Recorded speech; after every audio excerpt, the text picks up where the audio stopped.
Harka साम्पाङको party बाहेक कुनै पार्टीले पनि एउटा पब्लिकमा म्यानिफेस्टो समेत लिएर गएका छैनन्। अहिले कत्रो लाजमर्दो स्थिति छ, मुलुक कसरी चलायमान भइरहेको छ, जबरजस्त रूपमा चाहिँ हुन नसक्ने परिस्थितिमा पनि यसलाई चलाउन खोजिएको छ।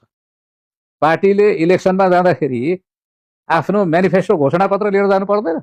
एकाएक नेतृत्वविहीन भएको जस्तो काठमाडौँको मेयरमा उसले नेतृत्व देख्यो है। त्यो पनि कन्ट्राडिक्सन्स भित्र ठुलो कन्ट्राडिक्सन हो। वाइ?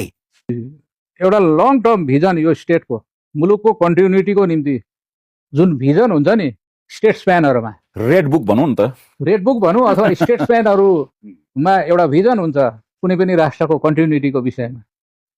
त्यो नै भिजनको अभाव म देख्छु कि यहाँ सबभन्दा ठुलो कुरा। त्यो भिजन आएन। 18 वर्षदेखि गणतन्त्र आयो, तर गणतन्त्रले मुलुकलाई कहाँ पुर्याउन खोजेको हो 20 वर्षपछि 25 वर्षपछि भन्ने कुरा आएन। त्यो आएको छैन अहिलेसम्म। आज पनि हेर्नुहोस्, यो चुनाव भइरहेछ अहिले फागुन 21 गते भनेर राष्ट्रपतिले म्यान्डेट दिएको।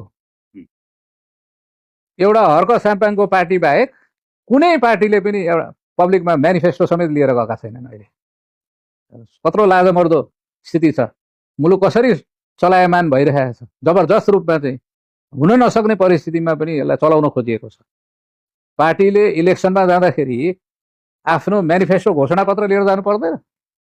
चाहे त्यो काङ्ग्रेस हो, चाहे एमाले होस्, चाहे राप्रपा होस्, चाहे जोसुकै हुन् दलहरू अथवा राष्ट्रिय स्वतन्त्र पार्टी नै हुन्।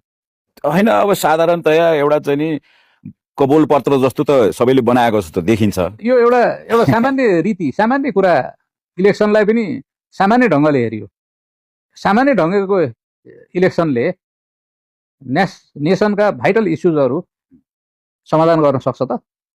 लजिकल क्वेसन्सहरू सक्छन् त, हुन्छ त नैमा हामी अड्किरहेका छौँ। तर एउटा एक किसिमको चाहिँ नि म भन्छु सक्दैन। ओके, म भन्छु सक्दैन। क्वेसन थुप्रै छन्, क्वेसनका समाधानहरू कतैबाट पनि निस्केको छैन। तर समाधान हो भनेर माने पनि नमाने पनि अहिले एउटा जुन किसिमको एउटा उभार जस्तो त देखिएको छ नि, एटलिस्ट एउटा पुराना पार्टीका चाहिँ नि पुराना अनुहारहरूको जकडबाट जुन राजनीति फुत्कियो भन्ने जुबिलेसन जस्तो देखिन्छ नि अहिले। त्यो त देखिन्छ होइन? त्यो जुबिलेसनको सबैभन्दा इन्ट्रेस्टिङ कडी तपाईँले हर्क साम्पाङको कुरा गर्नुभयो। एउटा पूर्व कर्मचारी एकाएक चाहिँ नि त्यही डिपार्टमेन्टको फुल मन्त्री हुनुभयो, त्यसपछि उहाँ टोपी चाहिँ हरियो लाउनुहुन्थ्यो तर म त्यो पार्टीको होइन पनि भन्नुहुन्थ्यो, त्यही पार्टीको अध्यक्ष भएर जानुभयो।